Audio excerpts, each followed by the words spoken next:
मेरे वीवर की फरमाइश थी ये मॉडल रेडी करो, फाइनल हो गया, कंप्लीट कर दिया।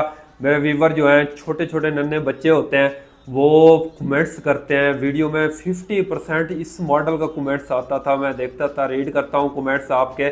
और ये मॉडल बहुत ज़्यादा कहते थे कि बनाओ। ये मॉडल जो है ये पाकिस्तानी मॉडल मेरे पास पड़े हैं, ये तो मेरे रेगुलर हैं, ये मैं सेल करता हूँ, बहुत ज़्यादा सेल करता हूँ। दिन में 3 4 4 बनाते हैं, डिलीवर करते हैं।